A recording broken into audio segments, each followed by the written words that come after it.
We are going to go on to the next characteristic here. తర్వాత లక్షణానికి మనం వెళ్తున్నాం. Verse 4. Blessed are those who mourn, for they shall be comforted. 4వ వచనము, దుఃఖపడువారు ధన్యులు, వారు ఓదార్చబడుదురు.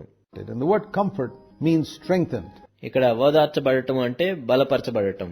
It's got the little word F-O-R-T right in the middle of it. Fort. Comfort అనే పదములో మధ్యలో FORT, fort అని ఉంటుంది. Which is a picture of a huge military protected area.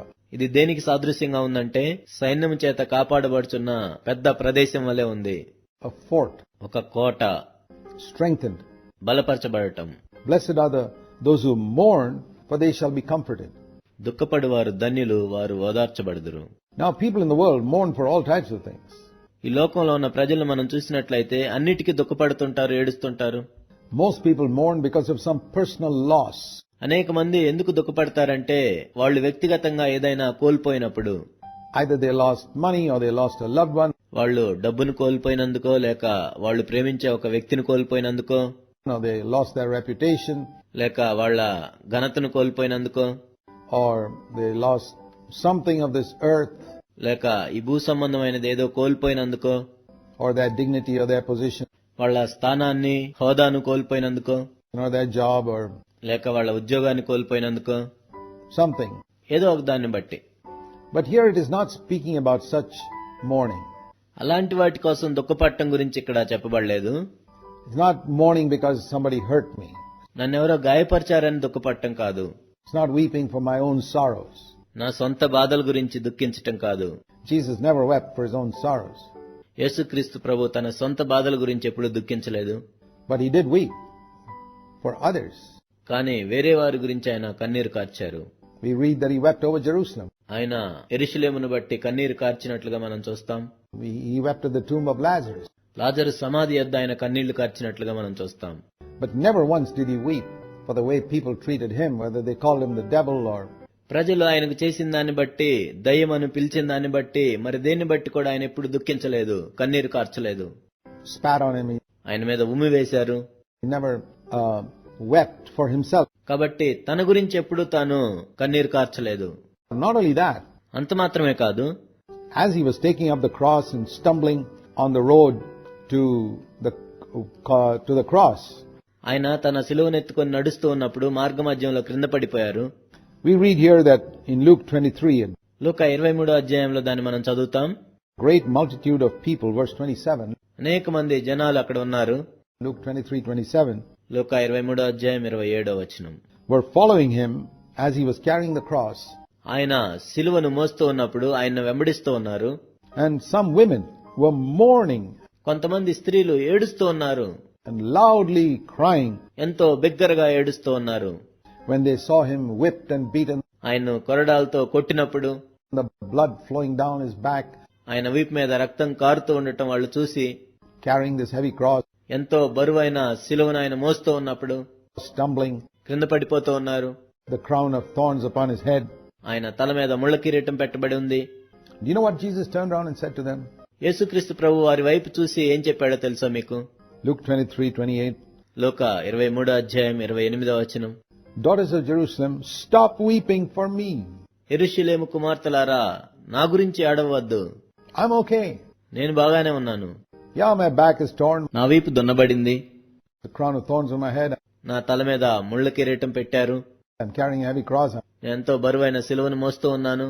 I'm going to be killed in a few moments. కొద్ది క్షణాల్లో నేను చంపబడతాను. But I'm perfectly okay అయినా నేను బాగానే ఉన్నాను. because I'm in the center of the will of God. ఎందుకంటే నేను దేవుని చిత్తంలో ఉన్నాను. Can you have that attitude when you're suffering the most? నీవు ఎంతో శ్రమ పడుతున్నప్పుడు అటువంటి వైఖరి నీవు కలిగి ఉన్నావా? Don't weep for me. I'm okay. నా గురించి ఏడవద్దు, నేను బాగానే ఉన్నాను. But if you want to weep, weep for yourselves కానీ మీరు ఏడవాలనుకుంటే మీ గురించి ఏడవండి. and your children. మీ పిల్లల గురించి ఏడవండి. Look at their spiritual condition. వాళ్ళ ఆత్మీయ స్థితిని చూడండి. These Pharisees are all clothed in robes ఈ పరిసయ్యులందరూ కూడా పై వస్త్రాలను వేసుకొని and look very grand. ఏదో గొప్పగా కనపడుతున్నారు. But look at their spiritual condition. కానీ వాళ్ళ ఆత్మీయ స్థితిని చూడండి. What's going to happen in the day when Christ comes back? క్రీస్తు తిరిగి వచ్చే రోజు ఏం జరగబోతుంది? Can they say to the mountains to fall on us and cover us? పర్వతములారా మా మీద పడి మమ్మల్ని కాపాడండి అని వాళ్ళు చెప్తారు. Luke 23:30. లూకా 23వ అధ్యాయం 30వ వచనం. So, there's the attitude of Jesus. కాబట్టి యేసుక్రీస్తు ప్రభు యొక్క వైఖరి అలా ఉంది. He didn't have any tears for his own griefs. తన సొంత బాధలకు ఆయన కన్నీళ్లు కార్చలేదు. Like the song says, ఒక పాట చెప్పినట్లుగా, but sweat drops of blood for my griefs. కానీ నా బాధల నిమిత్తం ఆయన చెమట రక్తంగా మారింది. This is the true disciple of Jesus who mourns. He mourns because he's not Christ-like. ఒక నిజమైన శిష్యుడు దుఃఖపడతాడు ఎందుకంటే క్రీస్తు స్వరూపంలో లేడని. He mourns when he has sinned. అతడు పాపం చేసినప్పుడు దుఃఖపడతాడు. He mourns when he has slipped up. అతడు పడిపోయినప్పుడు దుఃఖపడతాడు. He doesn't mourn for the way people treat him. ప్రజలు అతన్ని ఎలా చూస్తున్నారు అన్న దాన్ని బట్టి దుఃఖపడ్డు. He believes that that's his appointed lot on this earth, ఈ భూమి మీద దేవుడు ఆ విధంగా నియమించాడని అతను నమ్ముతాడు. to be dishonored for the sake of Christ. క్రీస్తు కోసం నిందించబడటం. But he mourns whenever he has dishonored the Lord by sin, కానీ ఎప్పుడైతే పాపం చేత ప్రభువుని అవమానపరుస్తాడో అప్పుడు దుఃఖపడతాడు. or by failure. లేక ఓడిపోయినప్పుడు దుఃఖపడతాడు. He mourns also when he goes to a higher level for the sins of others, అతడు ఇంకా ఎదిగినప్పుడు వేరే వాళ్ళ పాపం గురించి కూడా దుఃఖపడతాడు. for the failure of others. ఇతరుల ఓటముల గురించి దుఃఖపడతాడు. Like Jesus wept over Jerusalem. యేసుక్రీస్తు ప్రభు యెరూషలేమును చూసి ఏడ్చారు. So this is the mourning spoken of here. ఇక్కడ దుఃఖపడటం అంటే దీని గురించి చెప్పబడింది. Blessed are those who mourn, దుఃఖపడువారు ధన్యులు, for they shall be strengthened. వారు బలపరచబడుదురు. Perhaps the reason why some of us are not being strengthened బహుశా మనలో కొంతమంది ఇంకా ఎందుకు బలపరచబడలేదంటే is because we're not mourning for our sin. బహుశా మన పాపముల గురించి మనం దుఃఖపడట్లేదేమో. And it's a higher level to go beyond that, to mourn for the sins of others. ఇంకా దానికంటే పైగా వెళ్లి ఇతరుల పాపముల గురించి దుఃఖపడటం అనేది ఇంకా ఉన్నతమైన స్థితి. The Apostle Paul had reached that higher level. అపోస్తులైన పౌలు అంత ఉన్నత స్థితికి చేరగలిగాడు. He says to the Corinthians who had failed so miserably, ఎంతో దౌర్భాగ్యంగా ఓడిపోయిన కొరింథీయులను చూసి పౌలు ఈ విధంగా చెప్తున్నాడు. he tells them in 2 Corinthians chapter 12, 2 కొరింథీయులకు రాసిన పత్రిక 12వ అధ్యాయంలో పౌలు ఈ విధంగా చెప్తూ ఉన్నాడు. he says, I'm afraid. ఆయన ఈ విధంగా చెప్తున్నాడు, నేను భయపడుచున్నాను. 2 Corinthians 12 and verse 21. 2 కొరింథీయులకు రాసిన పత్రిక 12వ అధ్యాయం 21వ వచనం. He says, when I come to you, నేను మీ వద్దకు వచ్చినప్పుడు my God will humble me before you. మీ ఎదుట నా దేవుడు నన్ను చిన్నబుచ్చునేమో. Why should God humble Paul? ఎందుకు దేవుడు పౌలుని చిన్నబుచ్చుతాడు? He's lived such an upright life, ఎంతో యథార్థంగా బ్రతికాడు పౌలు. conscious of no sin against himself. తనకు వ్యతిరేకంగా తన మనస్సాక్షి ఏ నేరారోపణ చేయట్లేదు. But he says, I will mourn over many of you మీలో అనేక మందిని చూసి నేను దుఃఖించవలసి వస్తుంది అంటున్నాడు పౌలు. who have sinned in the past and who have not repented గతంలో పాపం చేసి మారు మనసు పొందని వారి నిమిత్తం, of your impurity and immorality మరియు మీ అపవిత్రతను బట్టి, జారత్వాన్ని బట్టి, and sensuality. పోకిరి చేష్టలను బట్టి. He lists some of the things they have there in their midst in that church. ఆ సంఘంలో వాళ్ల మధ్యన ఉన్న కొన్ని విషయాల గురించి ఆయన చెప్తూ ఉన్నాడు. Strife, verse 20, 20వ వచనము, కలహములు, jealousy, అసూయ, angry tempers, క్రోధములు, disputes, కక్షలు, slanders, కొండెములు, gossip, గుసగుసలాడటం, arrogance, ఉప్పొంగటం, disturbances. అల్లర్లు. And he thinks of all these sins among those people who call themselves God's people. దేవుని ప్రజలము అని చెప్పుకునే వారి మధ్య ఈ పాపములన్నిటినీ పౌలు చూసి, And he's their spiritual father, ఆయన వారికి ఆత్మీయ తండ్రిగా ఉన్నాడు కాబట్టి and he weeps. ఆయన ఏడుస్తూ ఉన్నాడు. You know, just like an earthly father ఒక భూసంబంధమైన తండ్రి వలె would weep if his son is very sick, తన కుమారుడు అనారోగ్యంగా ఉన్నప్పుడు భూసంబంధమైన తండ్రి ఏడుస్తాడు. or if the father is spiritually minded, would be very grieved that his son is going astray into drugs or evil habits. అదేవిధంగా ఒక తండ్రి ఆత్మ సంబంధమైన మనసు కలిగినప్పుడు తన కుమారుడు మత్తుమందుకు బానిసైనప్పుడు లేక దురలవాట్లకు లోనైనప్పుడు ఎంతో ఏడుస్తాడు. Paul was a spiritual father to the Corinthians. పౌలు కొరింథీయులకు ఆత్మీయ తండ్రిగా ఉన్నాడు.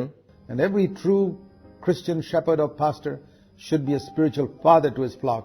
మరియు నిజమైన ప్రతి క్రైస్తవ పాస్టర్ గాని లేక కాపరి గాని తన మందకు నిజమైన తండ్రి వల్లే ఉంటాడు.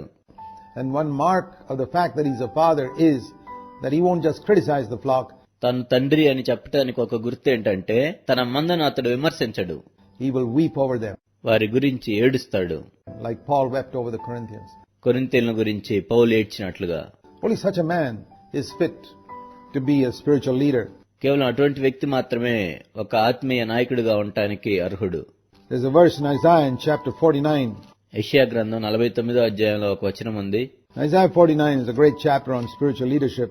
ఆత్మీయ నాయకత్వం మీద యెషయా గ్రంథం 49వ అధ్యాయం ఒక మంచి అధ్యాయం. Where it says in verse 10, in the middle of that verse, 10వ వచనం మధ్యలో ఈ విధంగా చెప్పబడింది. He who has compassion on the people will lead them. ప్రజలను కరుణించువాడు వారిని నడిపించును. Who is fit to be a spiritual leader? ఒక ఆత్మీయ నాయకుడిగా ఉండటానికి ఎవరు అర్హులు? The one who has compassion on people. ప్రజల మీద ఎవరైతే కనికరం కలిగి ఉంటారో వారే అర్హులు. And so this morning refers to కాబట్టి ఇక్కడ దుఃఖపడటం అనేది దేన్ని సూచిస్తుందంటే mourning for oneself, తన గురించి తాను దుఃఖపడటం, for one's own sin, తన సొంత పాపముల గురించి, one's unlikeness to Christ, తన జీవితంలో క్రీస్తు స్వారూప్యంలో లేని విషయాల గురించి, and mourning for others. మరియు ఇతరుల గురించి దుఃఖపడటం. We will be strengthened if we do that.